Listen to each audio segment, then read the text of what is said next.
종류가 너무 많은 보톡스들 어떤 걸 맞아야 할지 선택장애가 생기신다고요? 오늘은 제가 확실하게 어떤 보톡스 선택하셔야 할지 설명해 드릴게요. 안녕하세요. 다나미인원의 구경위원장입니다. 보톡스를 맞아야 할지 맞지 말아야 할지 어느 부분을 맞아야 할지 고민만으로도 머리가 아픈데 도대체 어떤 종류의 보톡스를 선택해야 할지 이런 것까지도 머리가 복잡해서야 안 되겠죠. 예전에는 보톡스 이렇게 세 글자 딱 하면 미국 엘러간에서 제조를 한 제품만 선택을 하면 끝났었는데요. 벌써 30년도 더 된 옛날 일이 되어버렸습니다. 사용을 많이 하다 보니 문제점들도 조금씩 나오고 내성들도 나타나고 그 사이 새롭게 개발되어 나온 제품 가짓수들도 늘어나다 보니까 선택의 폭이 엄청나게 다양해졌죠. 현재는 보톡스가 미국, 영국, 프랑스, 독일, 그리고 대한민국, 중국에서도 제조가 되어지고 있습니다. 현재 클로스트리디움, 보툴리늄의 이 타입은 A부터 G까지 굉장히 다양하지만 인체에 사용하는 제품은 대부분 A와 B 타입이죠. 여기에는 경부의 근긴장 이상이나 사시, 근육 강직 등의 치료 목적으로 FDA에서 승인받은 제품들과요. 미간, 눈가 주름 등의 미용적인 목적으로 승인받은 제품들이 포함됩니다. 2024년 기준 FDA에서 공식 승인을 받은 제품들을 보면 A타입의 제품들이 대부분인데요. 같은 A타입이라고 하더라도 제조 공정들이 모두 다르고 제품의 안정화를 위하여 함께 들어가는 추가적인 부형제나 복합단백 같은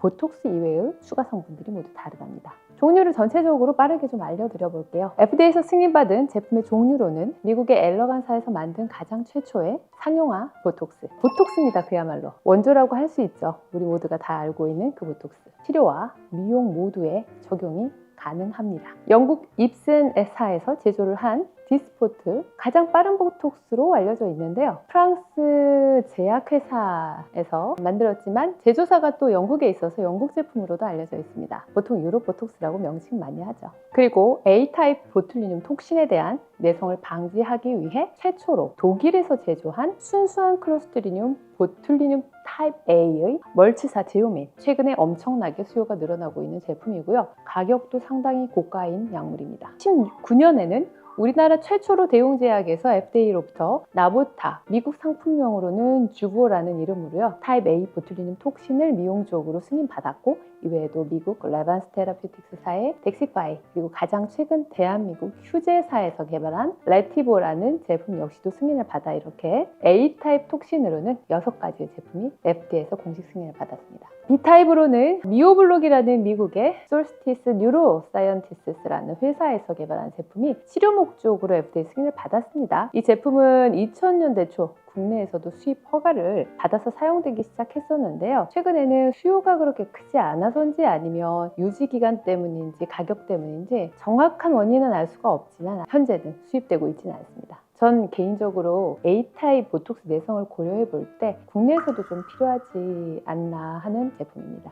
이외에 한국 식약처에서 승인받은 제품으로는요. 휴온스바이오의 리즈톡신, 퓨젤의 보툴렉스, 그리고 메디톡스사에서 제조한 제오민과 마찬가지로 복합단백을 제거를 해낸 코오톡스라는 제품이 있습니다. 이 모든 제품들이 다 A타입이니 A타입 보톡스 수요가 상당한 걸 짐작하실 수 있겠죠. 이렇게 FDA 승인을 받은 제품이 A타입 6개, B타입 1가지, 총 7가지, 그리고 국내 식약처 승인을 받은 제품이 3가지 이외에도 보이는데요.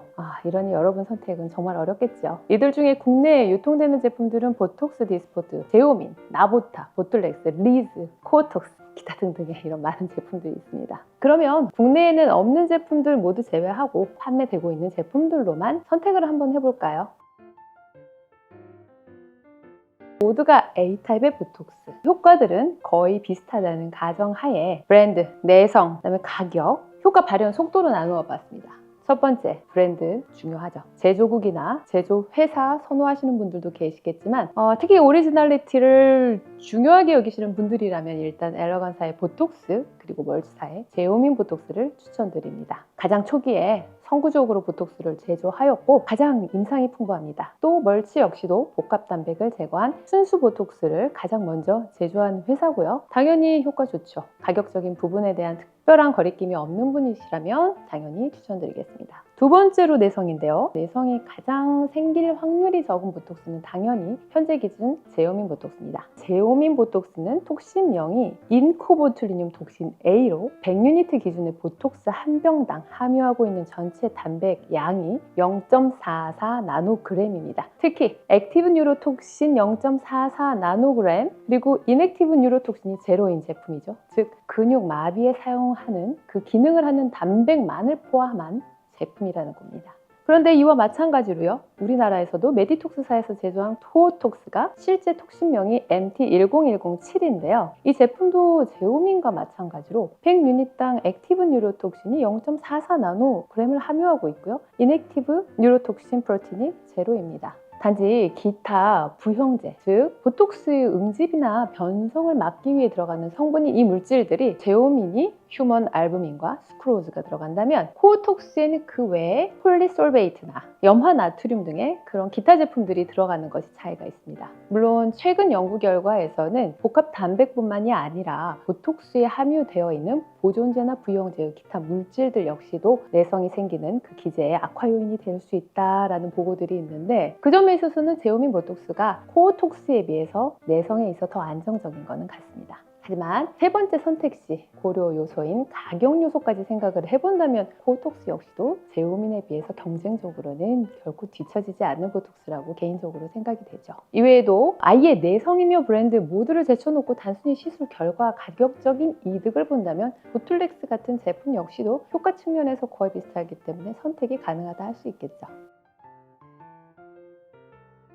어느 정도 나에게 맞는 보톡스를 계획하시는 데 도움이 되시나요? 제가 정리를 다시 한번 해보자면, 첫 번째, 일단 미용 쪽으로만 보면, 그리고 내성에 대해서 큰 걱정을 하지 않는다면 보툴렉스 추천하고요. 두 번째, 내성을 조금 걱정하는데 비용 약간 고민된다 그러면 코오톡스입니다. 세 번째, 브랜드 신경 쓰이는데 내성은 크게 걱정 안 된다면 엘러간이죠. 그리고 네 번째, 나는 내성이 가장 걱정이 되고 비용은 크게 신경 쓰이지 않는다, 비용을 지불하고 그냥 맞겠다 생각하시는 분 계신다면 제오민 보톡스를 적극 추천하겠습니다. 다섯 번째, 효과가 조금 빠르게 나타나는 보톡스를 찾으신다면 나보타나 디스포트 추천드리겠습니다. 다른 보톡스에 비해서 조금 효과가 빨리 나타나는데요, 약 맞고 나서 3, 4일 정도면 효과가 좀 나타나기 시작하죠. 그런데 여기에서 또 내성을 걱정을 해야 되나 말아야 하나 고민이시라고요? 당연히 가격의 걱정이 정말 없다면 내성까지도 염려를 덜 수 있는 그런 제품들 선택하는 게 당연히 좋습니다. 하지만 모두 다 경제적으로 넉넉한 것도 아니고, 그렇다고 모두가 보톡스의 내성을 심각하게 고민할 정도로 다량의 보톡스를 매달 주사하는 것도 아니기 때문에 누구에게나 동일한 추천을 드리기는 참 어렵습니다. 왜냐하면 실제 논문에서 내성이 유발되는 케이스 환자들의 대다수가 근육의 이상이나 강직 등의 질환 치료 시 사용되는 고용량의 보톡스를 짧은 주기로 주사하는 경우에서 많이 발생됐기 때문인데요. 시술의 주기가 그다지 짧지 않고 얼굴 및 몇몇 포인트에 몇 유니트 안 되는 소량의 보톡스를 주입하는 분들 대다수에게 이런 고가 시술을 권유한다는 게 참 난감한 거죠. 그래서 이 부분은 어쩔 수 없이 개개인의 재정 상태나 취향에 따라서 결정을 맡겨야만 할 것 같습니다. 아무튼 내성으로 인해서 보톡스 효과가 현저히 사라지는 증상이 꼭 보톡스에 대한 항체 형성이 되었다고 해서 반드시 생긴다? 이것도 아직 확실하다 보기엔 좀 어렵고요. 내성이 생겼다고 해서 반드시 평생 효과가 없다? 이것도 100%는 아닙니다. 또 확실히 맞은 용량에 비례해서 항체 형성이나 또 내성이 유발되느냐, 그것도 아니죠. 사고처럼 우연하게 항체가 생기기도 하니 말입니다. 게다가 제오민과 같은 순수한 보툴리늄 톡신에 대한 항체 형성이 무조건 100% 내성이 제로인가? 이것도 확실치는 않은 것입니다. 그리고 내성이 생겨도 일단 1년 정도 보톡스를 맞지 않고 항체 역가가 떨어진 후 제오민으로 바꾸어 맞는다면 또 효과가 있을 수도 있다는 그런 가능성도 좀 열려 있으니 뭐가 완전히 맞다 아니다, 이거보다는요, 어떤 선택을 해서 어떤 문제가 발생했을 때 어떻게 해결해 나갈까를 고민하는 게 조금은 낫지 않을까 싶습니다. 이 정도면 국내에서 사용이 가능한 보톡스들의 선택은 어느 정도 가능할 것 같은데요. 혹시 더 궁금하신 내용들이 있다면 댓글을 남겨주십시오. 최대한 쉽고 빠르게 설명해 드리겠습니다. 다음에 또 좋은 내용으로 찾아뵙겠습니다. 감사합니다.